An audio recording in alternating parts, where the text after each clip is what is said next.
Hello, metalheads. This is Mike Rivera, and you're about to listen to my conversation with Mike Gilbert from FLOTSAM and JETSAM, one of the greatest thrash metal bands to come out of the thrash metal scene of the 1980s. This interview was recorded in two parts. The first part was on January 27th, 2013, a show they played in Miami the night before they went on the 70,000 tons of metal cruise. The second part was recorded a week later over the phone. Here it is. Production here. So I'm sitting here with Mike Gilbert from FLOTSAM and JETSAM. Say hi, man. Hey, what's going on? Sweet. So let's take this from the beginning here. As far as the actual creation of Doomsday, you know, there's a lot of information about, you know, the first 20 names that this band had before eventually settling on FLOTSAM and JETSAM, and that's all well documented and everything. But what starts to interest me specifically is the when would you say that the style, like the songs that eventually winded up on that record, like the style of FLOTSAM and JETSAM, when did that actually start?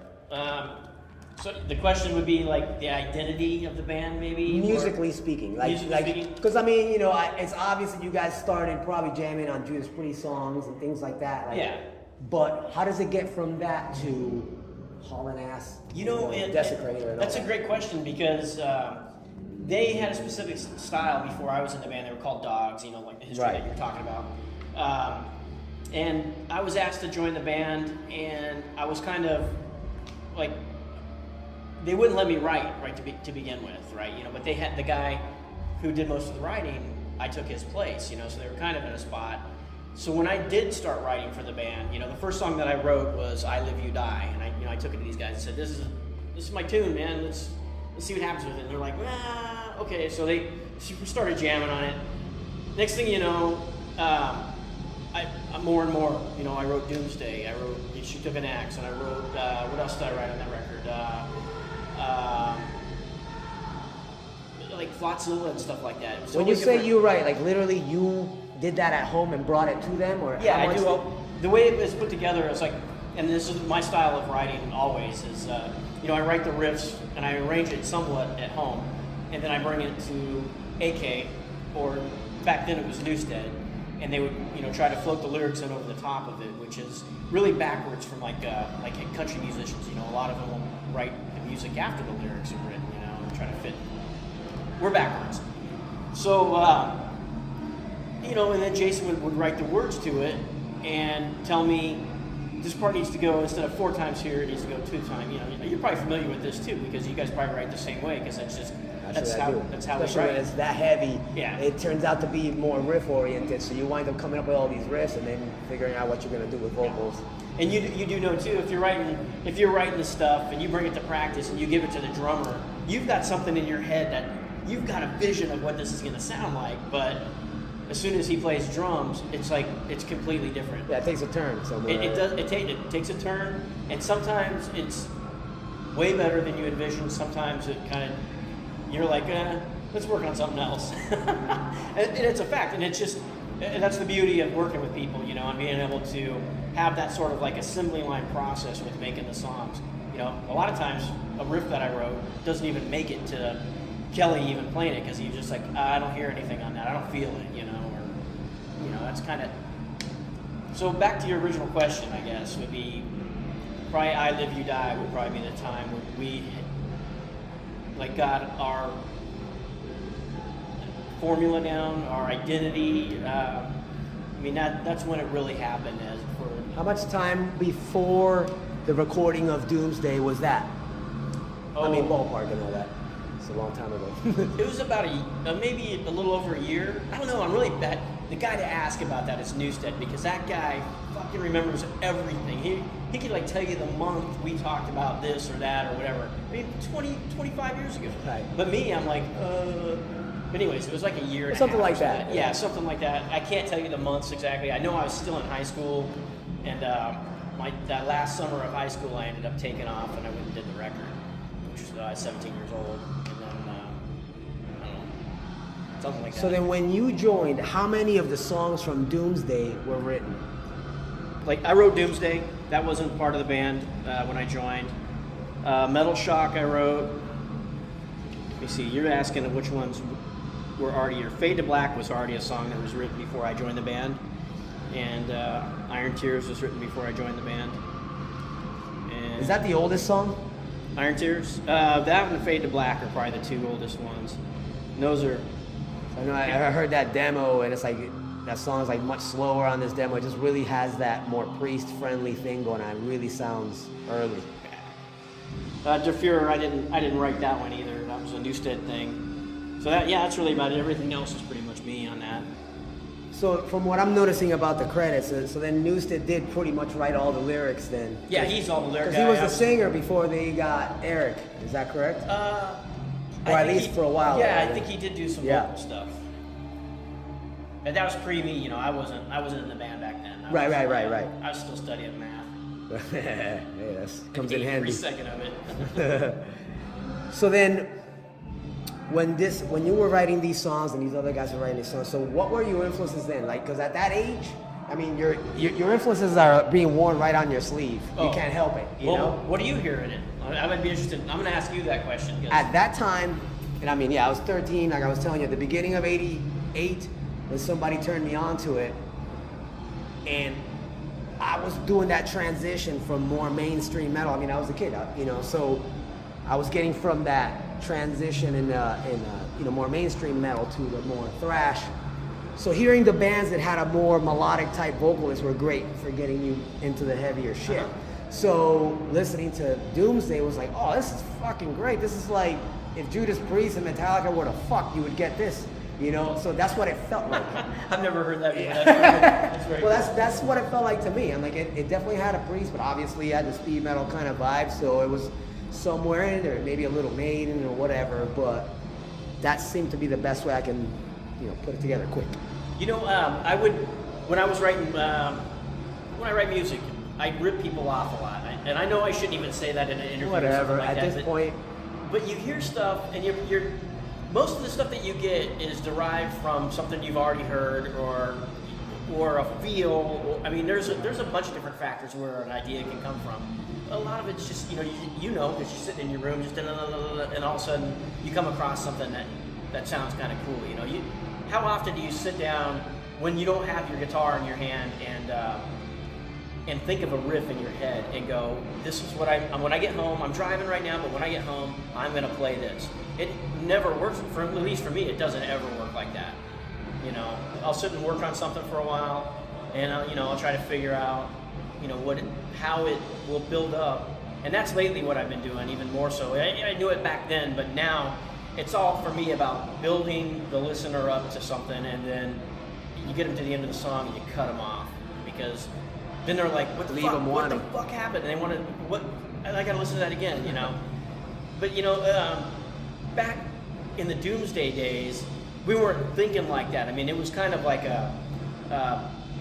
I guess just a little glimmer of our songwriting, like of what we wanted to do. It wasn't like, we wanted to play fast. That's our main thing. We wanted to play fast and heavy and hard and all that, but we weren't looking at structures as much as I am now and how important they are, I guess that's part of evolving as you're getting to be better musicians and learning things, it is, we're all still learning. I'm still learning stuff every time I pick up a guitar I learn something, But that's kind of what, I guess I jumped from Doomsday all the way to Ugly. No, but that's fine, because, it all comes together exactly like that. Everything is in hindsight. Everything is that learning process, right?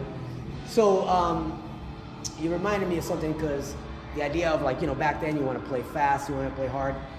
A conversation I get with get on with people these days, especially the younger crowd, especially the younger fans of thrash. A lot of them don't understand why some of the more classic bands, don't play 100 miles per hour anymore or whatever.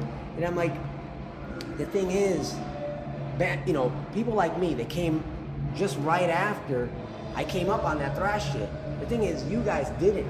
So when you think about the stuff that you love, that you were growing up on, it's not testing it. because they were your peers, you know what I'm saying? So Yeah. maybe the fast shit you were listening to maybe was Motorhead or something, you know what I'm saying? Like, otherwise you're listening to Sabbath, you're listening to Priest, you were listening to the Scorpions, you know, like, so what made you play fast then? That's a great question. Me and a couple buddies, when we were in high school, we used to hang out at 7-Eleven, right? We used to hang out at the back of the 7-Eleven, sit on the milk crates that are back there, and it was totally loyal. To the young boys and girls, this is what happens when you don't have the internet. We all did it. There you go. Yep, we'd sit back there and we'd listen to the tunes, and one day a buddy of mine brought, it was a bootleg Metallica tape, and I heard Hit the Lights, and I was like, what the fuck? Seriously, what the fuck is that? Right. And that guitar, that's really the moment when I decided, you know, I want the fucking chunk, and it's been, I've been trying to catch it ever since, you know, just that same feel that I got that day. I still remember it to this day. I remember what direction I was facing. I remember I had, it was a 32-ounce Big Gulp full of Mountain Dew in my hand. Still remember it. It was a defining moment for me, at least for this kind of music, you know. Because I was sitting in my room, I was listening to Motley Crue, and I was listening to stuff like that. And, chin, chin, chin, chin, chin, chin, chin, and then you just hear, and it's, yeah. It's hard to explain, but I mean, it isn't. Again, you know, when you live it, you understand that change. You know, for me, it was late '87 when the Headbangers Ball was, you know, a new thing, and that original theme that they had going on was the breakdown riff in "Wake Up Dead." Mm-hmm. And it was the most headbanging riff. Yep. I mean, that Megadeth, I was like, at the time I didn't even know what that was. I'm like, what the hell is this riff? It's the greatest riff. Then later on, somebody was like, hey, that's Megadeth. I got that album, and that was, you know, that bridge, you know, to like that. You should talk about great guitar players right there. Chris Poland, man. Oh, he's in my top 5, there's no doubt. Oh, yeah. Mustaine is sure had some of the best ever in his band at all times. Amazing. All right, so moving along. So when you guys did this album, Doomsday, what was your impression of it once you finished it? Oh, you know, it was, we were proud of it. You know, we did it in 2 weeks in Los Angeles, and, you know, we got it done, and we're thinking, wow, we made it, you know, we got signed, we put a record out, what do we do next? And really at that time, you know, nobody knew what to do with a band like that, you know. I mean, yeah, you had Metallica that was still pretty underground, Megadeth was still underground, and they were rising and stuff like that. And we were kind of, Anthrax was there too, and we're kind of, you know, if this was a chart, these guys were like this, and we were kind of behind them on that. So any label that we were on was trying to follow what label Metallica, you know, what they were doing and what Megadeth was doing, and they were trying to apply that with us. So that didn't always work. Our second record on Elektra kind of went up like that, and then the ball kind of got dropped someplace because they thought it was going to continue to be word of mouth. Sometime back then, it's almost turned pop, you know. I mean, it's mainstream. It was started to turn mainstream back then, is what I'm saying, and you didn't need word of mouth anymore. You could actually say Metallica. It was becoming a household name, and you know, I think the record labels were relying on us to get by word of mouth. Does that make sense? Yeah, no, it does. And I mean, actually, that's been the story for metal ever since, pretty much. You know, like, hey, let the bands promote themselves, kind of thing. Yep. That's worked better for some than others, unfortunately. No doubt. But yeah, you know, I was proud of it. You know, my mom's got a picture of it on our wall and stuff like that, and we got the virus of making records. You know, once you make a record, you want to make another one because it's just cool being in the studio. Back then, you know, you had the big Studer and the big freaking mixing boards and all that, and it was just totally different than what it is now. You know, that's like the classic studio that we'd go into. That was fun, you know. It was always kind of a overwhelming vibe, but like really just cool to be there. You know, I was like, wow, we're in a recording studio. Yeah. So you're high on the whole thing. Yeah, totally. Yeah, you summed it up in one sentence, right? It's taking me a half an hour to explain it. Well, no, that's good, you know. So that's then. What about now? What are your thoughts on the record now, listening back on it? Doomsday? Yeah. I wish we would have had a better tuner. There's moments. Yes, I hear what you mean. That would be the first thing. You know, I listen to it now, and yeah, it was back. It's dated and stuff like that. I don't even know. It's like 100. It's a dinosaur. You know, it's so old, and we were doing stuff. You know, like the high screams and stuff like that. That was going on then. So I hear that on the record now, and I'm like, yeah, but it's going on now. You know, like now in the last 10 years, all you know, serious appreciation for that shit. Yeah, you're has right. come back. That's why that album is appreciated by 16-year-old kids today. Yep. That's totally awesome. And that remix that was done a few years ago, that makes that album sound sweet. It sounds really good. yeah. I mean, it really does. A lot of it's been cleaned up too, you know. Yeah, I mean, if you have an ear for it, yeah, you do hear it now. Some of the things that were probably a little more buried in there, but still, he did a really good job cleaning that up. And I mean, especially the low end tones, everything's so clear. It sounds really good, man. Yeah. I mean, Yeah, I agree. Cleans it up. Yeah, going back to it, probably more. Probably more touring. You know, I wish we'd have toured more for that record. We didn't really do much. That's my next question, actually. We just mainly did West Coast dates for that. What was that about? Like, why? Just because, I don't know, that's a good question. That's all that, we didn't have an agent back then. Well, I shouldn't say that because we had an agent, but it wasn't until after that record. Our agent was Newstead at the time.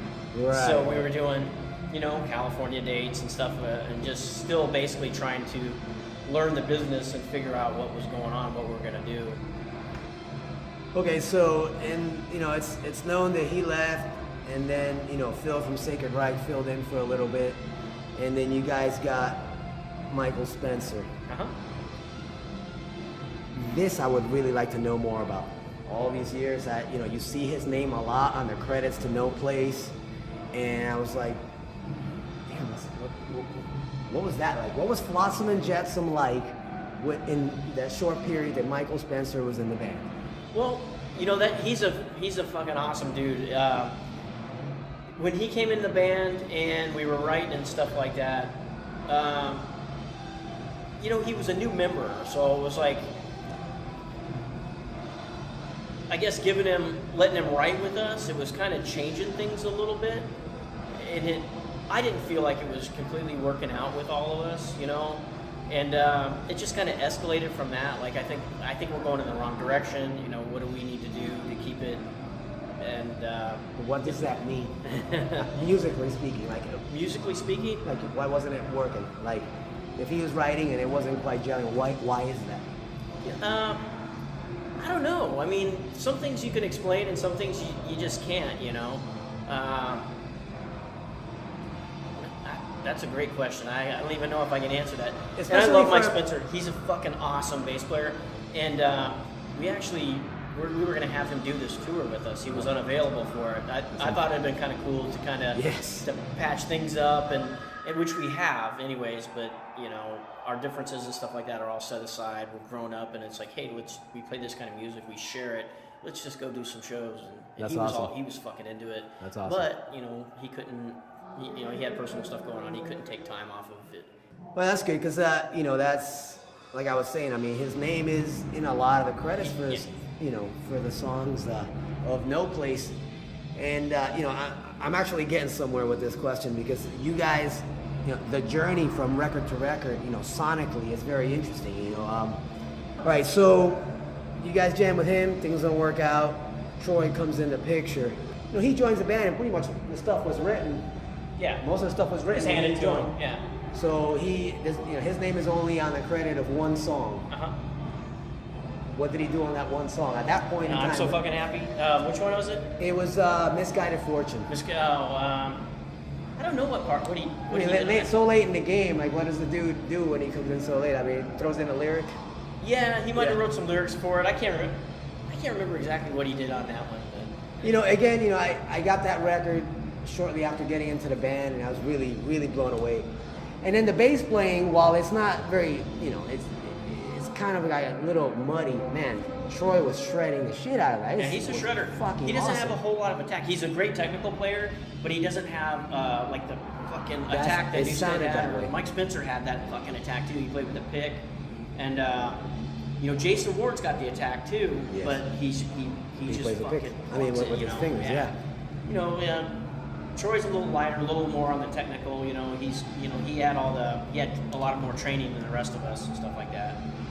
He was saying something. He came into the band and he had other tastes and whatever, and he said something about either Peter Gabriel or Elton John. I don't know. I think it was Peter Gabriel. And he was like, yeah, I brought that up to those guys, and they were like, yeah, that's just for fags or something like that. Man, I laughed like an imbecile when I read that. Because you know what? When you're writing heavy-ass music and you're getting into that mindset, there needs to be a little bit of that in your brain. There's no excuses for it. I mean, you're writing heavy-ass music. It's like there's a certain level of testosterone that needs to be happening. So when you're coming in there and you're trying to whoop ass and some dude's like, hey, let's, do some, like this. You're absolutely right. It's not what you're looking to hear, especially when you're 18, 19 years old. So like, that's not something to criticize. It's just really not something to criticize. It's important that the analogy would be like warming up for a big game. You know, Yes. You want to make sure that you're doing what you're supposed to be doing to warm up for it, and you're not off.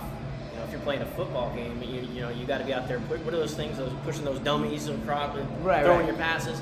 You can't be in the bleachers talking to fucking cheerleaders. You know, you've got to be doing what you're supposed to do. Right. That's just what training. it is. It's part of the deal. Yeah. It's like you get into that headspace. You know. You talk to the cheerleaders when the game's over. Right. right. That's what it is. You want to go home and you want to listen to Billy Joel. That's cool. I mean, but whatever. All right. So yeah, I don't know. That cracked me up. So now going into the writing of this record, which it looks like since you didn't tour much for the first album, you guys pretty much got to work. You know. So what was the game plan now going into the second record, creatively speaking? Like, what did you guys? What were we gonna do? Musically. We ended up, our tours ended up, well, we locked on with a good management company, same management company as Megadeth. So we got all these Megadeth tours. We started touring around, and there really wasn't a game plan. Like, what are we gonna do? It was like, let's tour because it's fun. You know, we weren't really thinking about our future. You know, we knew that we would get home and write another record. But we're very slow at writing records. You know, it takes us at least a year, and that's one of our downfalls, because people want to hear it sooner than that, you know. So the thing was just to get another record done and get back out there, you know. And then during that time while we were writing, after the tour, you know, we ended up getting dropped by our record label, which was Elektra, because that's that word of mouth thing, you know. Well, we thought you guys were gonna make it word of mouth, and you know, man, you got to push it. We had a great A&R rep for Elektra that really backed the band, but they can only do so much, you know. And then the corporate ladder, you know. Once you sign over a record deal, you're pretty much at their discretion, you know, how much they want to put into it and put out.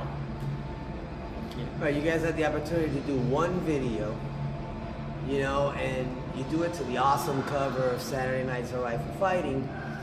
But you know that's kind of like a tricky thing to do, because people that don't know your band and they hear the cover, if they don't like it, they might think that they already know what that band's about. So then You're totally right about that. So that's a tricky decision, but a lot of people were doing it. Anthrax was doing Antisocial, you know, Testament did Nobody's Fault. Like, people were doing videos to their, you know, cover songs. Pretty ballsy though, doing an Elton John song. Yeah, but it kicked ass. And that subject matter worked. Like, if there was a song that could be made into metal, the subject matter of that song really worked, man. It was awesome. Yeah, it's definitely. But it was a tricky, from a business standpoint, it was a tricky decision to do. If you were only going to get that one shot, fuck, you know, something else like Hard on You or something might have scared the crap out of people at that time. Yeah, well, that's the thing. There was some moments in there, but you know, nothing a little editing, one of the things. And they did get on us a little bit, because back then there was that thing called the PMRC, right? And you know, they were trying to label music and stuff like that, which, you know, it's got pros and cons of labeling, you know. But they were on us a little bit about it, you know, especially the record label too. I mean, you guys are saying fuck on a record? Yeah. Fuck yeah, we are. Yeah, especially it was real fuck you like. It wasn't even saying fuck, like it was fuck you vibe, you know? So yeah. Again, when you're a teenager, you love that shit. I ate that up. So you were saying, you know, being dropped by Elektra. Let me ask you this question. Who's holding the rights to this? Like, is there any chance of a remix of this? Like, can you do that, or do you have to go through them? How is that? For No Place? Yes. We're actually working on trying to do something like that. That would be great, because now, you know, you have this amazing remix of the first record, and the next few, now that they've been not remixed, but they've been remastered a little bit, you know, whatnot, and then No Place is sitting there right in between them. And a remix of that record would probably bring it more to life than ever. You know, there's looking back on some of the digital stuff, and I mean, there's definitely room right now for improvement with our technology. We can definitely, but we gotta get in there and do it. We gotta get the right stuff. Right. You know, I mean, that album had this, you know, it had a much more like high-end vibe. It was like you guys were trying to go for like an ultimate crunch. You know, it's obviously like it's like a little more like treble-y. Maybe it was that mastering, but it just has that like trying to go for a crunch. So it sounds a little more. It's a little more scooped, like the tones. And then the bass drums are there, but they're not necessarily very clear. Like you got to feel that the vocals were surprisingly, maybe a little buried, you know, depending. Yeah. And like, so those are things like that. For a melodic metal band, it's surprising when you like have a hard time understanding. Which then brings me to the fun question of this album: why the fuck didn't that have the lyrics in it? It's part of the packaging and stuff for Elektra. You know, that's one of their corporate decisions, you know? Yeah, so that had nothing to do with you guys? No. So bastards. That's how you can understand. You know, they don't understand. Like we could be telling them, hey, people that listen to what we're doing like this. You know, they want the lyrics. They want this. You know, but they look at it from a cost point. And you know what? Right. How much bigger that inlay card's gonna be? So yeah, that really sucks. That back then I was like, what? Fuck. And then the next album comes out and that's got the lyrics. So that's cool. All right, so then you guys do this. Now, you guys are done. You're touring. You're now writing for the next record. Troy now has been in the band for a bit. Now here comes my shop at 15 or 16 when the next album came out, and I open up this inlay card and I look at the credits. Troy Gregory's name is all over the shit, and I was surprised. I was thinking, wow. Seriously? I guess he's been in the band for now a little bit, but I was like, damn it. How does a band let the new guy write so much shit? How does that happen? Again, not a criticism, I just literally a curious question. Good question, because how we used to do things back then, and it's changed. You know, because when we get to Ugly Noise, I'll explain how everything's changed. But back then, we divided everything 5 ways. You know, everybody got a percentage. 20. We figured you did your time. You know, you're in full time on this one. You weren't in full time on the last one, but here you go. Since you're here, you've done the work. You know, you're included, and that's just how that worked. It's how it worked up until Ugly Noise. Okay, yeah. It's just, again, by the credits, and you know, you can never tell exactly how it all splits up by looking at the credits. You know, credits just say, oh, you know, lyrics by so and so, music by so and so, but you don't really. It's just that he wrote an assload of lyrics, and even those little which I love this. There's only been a few bands that have done this. Before the lyrics of each song, there'd be like a little introduction, like a little description or whatever. Yeah, that was really cool. I like that a lot because again, I like that insight to a song. You know, he wrote a lot of those in there too. You know, and he would write some weird shit. You know, but on the other hand, it also takes away. You can't give away too much of it either, right? Know, because you want the listener to go away. You want him to take something out of it, but you don't necessarily want him to take what you're saying out of it. You want it to be almost like a fantasy for the listener, you know, like what is he really talking about? How does this pertain to my life? And get like we could both read a chapter in a book and get something different out of it. And you could see you could see a picture and print it out. And I could see a picture, print it out, and those two pictures are going to be completely different. You know, and I think that's part of the. I think it's a big factor in music these days. You know, I don't think it's necessarily correct to tell someone you need to see this. You know, this is how I wrote it, so you need to see that. So I kind of, you know, a lot of people ask me what the lyrics mean on some of the stuff, and I just Whatever you get out of it. I can. But it was cool. Like, for instance, like one of the ones that sticks in my head is the first one, Master Sleeps, and it was something that Ed wrote about, you know, a little tune written in the classic Flots style. Man, I love it, because that right there, like, yeah, that's what you want when you're putting on that album for the first time. First song, you want to hear Flotsam. So that shit comes in, and it's like, oh, I loved it. But from a stylistic point, this was a record that now started to throw a different thing. Because the thing about No Place, it pretty much, stylistically speaking, it's a continuation of Doomsday. It's just taking what you guys did in Doomsday and ramping it up. Everything that made Doomsday killer, you guys went to push on the next one. Shit, the solos, there's a huge jump in the solos, like, I mean, awesome. And everything, it's more double bass, it's more this and that, and I mean, but here comes Storm, and while there's a few parts in there that, you know, have that classic feel, it looks like you guys now we're messing around with new ideas and new ways to try to branch out. And I'm going to go on a limb here, but you mentioned Metallica earlier. I'm sure that by this point, you know, you have a lot of people comparing every thrash band to Metallica because that couldn't fucking be held. Industry standard, you know? Right. Sure. So at this point, I'm sure as a songwriter, you're thinking, you know, you come up with a riff and you're like, well, maybe that sounds a little too much like Metallica, let me do this. Or like, let's do this because this would be more like us and it wouldn't be what Metallica or every other rip-off band is doing. You start getting into that mode where if you were wearing your influences on your sleeve at first, you start getting into this point in your musical life where you want to do the opposite. You want to hide that shit as much as possible. You kind of want to just, as much as possible, show your original voice. Yeah. And it seemed like that record started to go a little more in that direction. Yeah. That's correct? Yeah, that is definitely correct. I mean, if that's what you're getting out of it, because that's pretty much spot on what was going on. Now, on the other hand, there's been a lot of talk about the production of that album. It's there's been a lot of talk. Right. You know, let me just tell you how I look at it, and then you do whatever. You know, but I mean, again, at 16, at that time, I didn't particularly care so much. I mean, everything that I wanted to hear was there to be heard. The riffs were killer. There was a lot of really interesting lyrics in it. But yes, I mean, the mix was weird, and Alex Perialis was a guy that had done all this other thrash before.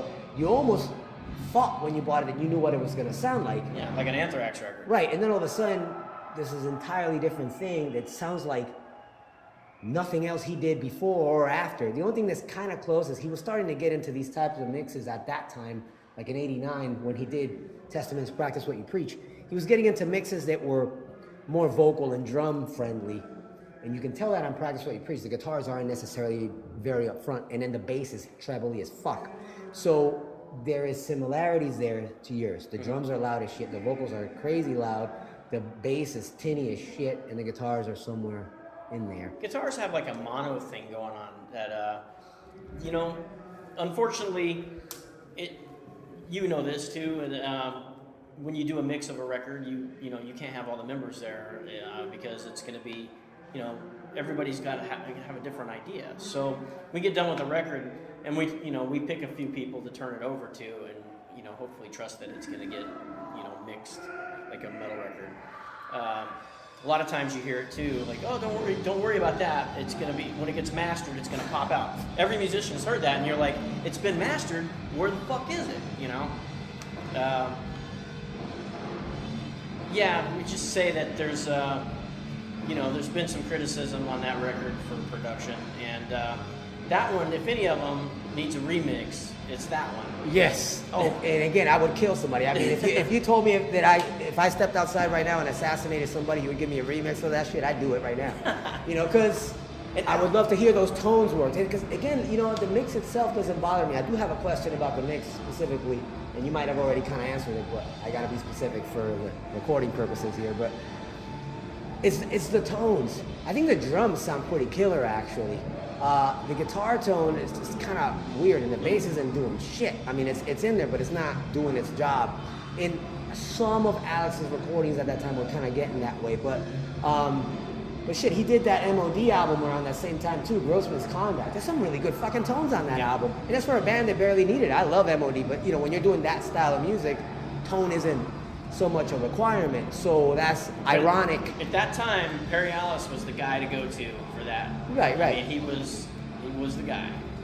So then, you know, let's get a little nitty and gritty here. When you were recording this, was there any problems? Like, was there any problems during recording? Like, things that started, like, you know how it happens sometimes when you're, like, working on something and some shit isn't working, so you're spending too much time on one thing and you realize you're running out of time over here, so then all of a sudden you got to rush. Is there anything like that?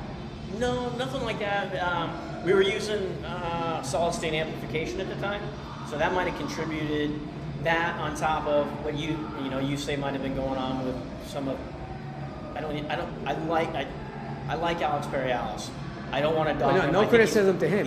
I think he's great at what he does, but I think the combination between some of the changes he was making and our tone, like we had that solid state shit, which I'll never do that again. But did you weren't using solid state before that? Oh yeah, we were. No Place was like that too, and it probably explains a little bit of the high end. And yeah, that's if I could go back and fix stuff. I mean, that would be one of the first things I would fix. So then one of the topics back in '97 when I got to hang out with FLOTSAM, you know, Eric was telling me a bit about how the story about how, you know, he had injured his voice. And you guys did your tracks, and he didn't find out till afterwards, you know, what had happened. You know, and I've read more about this, you know, through the years, but this is a very curious thing. Like, I'm very curious about how this works, because the part that doesn't make sense to me, let's say you're recording and you're not happy with how your vocals are coming out and all this stuff.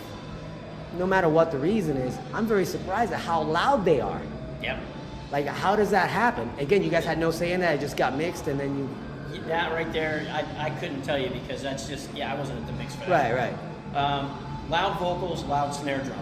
Yes. And, you know, we talk about that amongst ourselves, too. And, you know, it's just one of those things that turned out like that. So were you guys around for the mix at all? You went back home? Yeah, I was back home. I wasn't around for the mix of that. What about the other guys? No? You know, I don't know who was at that mix. I should know that question. No, whatever. Yeah, it's not that important. But that was always an interesting thing. See, again, I think the vocals are cool. I mean, they were obviously, you know, much clearer and all kinds of other things. So there was a lot of really cool stuff going on in there. You could tell exactly about everything. And I couldn't tell, the hell if you can tell there's anything wrong with his voice. No, it's a great recording of his vocals. It's a great performance. Right. That record just needs to be remixed, you know. I think they also, you know, vocally speaking, a challenge that more melodic and cleaner vocalists have when they're in thrash bands is that, you know, when you're writing those thrash riffs, especially as you're trying to challenge yourself and push it, you're now writing more atonal riffs. Next thing you know, you got a riff with 20 chords in it. There's no key because you're shoving in a bunch of chords. What do you do with vocals over that? That gets really hard. That album had a bit of that. You guys had a lot more intricate riffs happening in there. And even the slower ones, like you have October Thorns, you know, that main riff in there, you know, it's not fast or whatever, but those chords, like there's almost, you know, it's... That's a fucked up chord in that song. You have almost every chord in a 12-note scale in that fucker, you know? So, again, he's not singing over that riff, but I'm just saying that, like, there was a lot more experimenting going on. So for the masses, a lot more straightforward in the chordage, so it's easier for a singer to work with, while, you know, you got other songs in there like, you know, 666 or something that was, like, busy, you know? But, you know, there's actually a really glorious moment on that M-Tech. You have 3 verses in that song. He's doing something over the first 2 verses, sticks to it. But then you guys do the solos, and you come back in for this 3rd verse, and the vocals change. They are fucking awesome. Like, that, where he went there was like, oh, like there was a melody, there was a feeling, there was something in there that's like way above the rest of the album. And that's what it is. I think that, you know, you guys probably working on a smaller timetable because you're touring, and then all of a sudden you know, A lot of different factors, you know. right. It's easier when you're working, you know, Doomsday. You guys had all these years of writing and rewriting and fucking being meticulous, but now on your later records, you got less time to work. It's true. So maybe some of those vocals could, melodically speaking, could be a little more memorable. But again, man, when you're looking for thrash, and you guys were kicking ass. I saw you guys. That was the first time I saw you guys for that tour. Back then, shit was crazy. In that place specifically, and shenanigans went on there. But that night, man, you guys, it was ass whooping. You guys played all this shit. You guys even played the Jones, which was a surprising thing to hear an instrumental like that. But I guess nice vocal break. It was really cool. All right, so let me not digress too much, man. That song came about from, Troy would always say something about the Jones, you know, he always would make some sort of weird joke. So when we were in the studio, me and Kelly ended up writing that one on the fly, you know, just kind of like using some eye contact and just kind of going for it. That's what we came up with. We got this song, we're like, well, what are we going to call it now? Let's just call it the Jones, you know.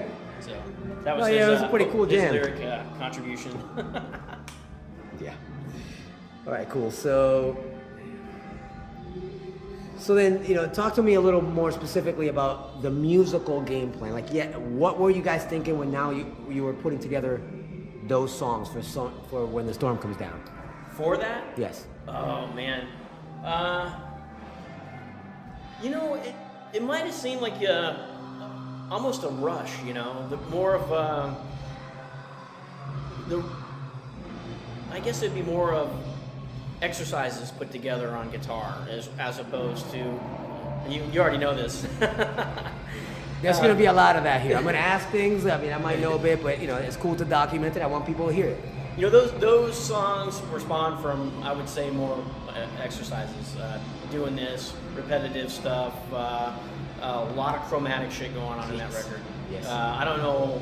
October Thorns is a huge, example of that. And I was experimenting with dissonance. You know, I was heavy into the theory Reed. And you know, that's kind of how all of it started, was that. And then you get pressed for time. Exercises turn into more exercises, and then, you know, you try to make songs out of it. And generally I think the songs on that record are okay. I think they came out pretty good. But it always goes back to it needs a remix. Right. It would do the songs a lot more justice, you know. From what I saw the night of that show, most of them worked really well live too. You know, like there was a lot of energy in those tunes. Yeah, because we used to do rehearsals when we'd write, and you know, it's a lot different than it is now. I would bring something to rehearsal, or Ed would bring something to rehearsal, and we'd work on it as a band until most songs, if it takes you a week to write a song, it's almost just get rid of it now. You know, this is kind of where I'm at now. If it's taking you a week, fucking shelve it. Do something else with it. It should take you a day to write something, because it should flow. And a lot of those songs back then didn't flow. You know, we're like, well, you know, let's try to do something cool here. You know, let's try to do this. Let's try to do that. And it's not making the song better. We're doing things to try to do something. Yeah. Experiment. I mean, that's what you're doing. It's got that fusion vibe. That's what those guys do. You know, those fusion dudes experiment and they put it on tape and then it's out. You know, and that's that. But you know, for a metal band doing that, it's probably not the best combination. It was crazy. Specifically, No More Fun. I mean, there was a lot of dudes, you know, peers of mine. They weren't getting that song at all. That was a weird song. You know, it took a little while to grow on me, but I really liked that. I really liked the lyrics. I liked the jam. Live, see, on the album, you did a very dissonant guitar solo on that. But live, you were doing this bluesy thing. I remember this clear as fuck. Like, all of a sudden live, you're throwing in blues bends and all kinds of other shit that are not on the album, and I'm like, but you know why? That kind of makes more sense. We did a show it was in New York City, and we finished playing that song, and I did that solo, the one that's on the record, and I remember a guy, he was a couple rows out, and he goes, "Tune your fucking guitar!" I never played that solo again. I was like, fuck that. If that's what people are hearing, then I'm going to do something else. Dissonance is tricky like that. That's the thing. We're just doing weird shit. But you know what? It was also 1990. That was a little ahead of its time. Prong made a fucking career out of that. Yeah. You know what I'm saying? And all these other bands that started doing crazy dissonant shit. that shit. Even the guitar virtuoso, like, well, yeah, that's true. They were actually doing it first. But even guitar virtuosos like Dimebag, for instance, you know, how many weird, dissonant, fucking nasty shit was he throwing in by the time, like, Far Beyond Driven was out? You know what I'm saying? So it was more common later, but at that time, yes, when I first heard it, I was like, what the fuck is he smoking there? Later on, I was doing dissonant solos. You know, so it's like, again, you know, that's what happens. You get introduced to new shit and whatever.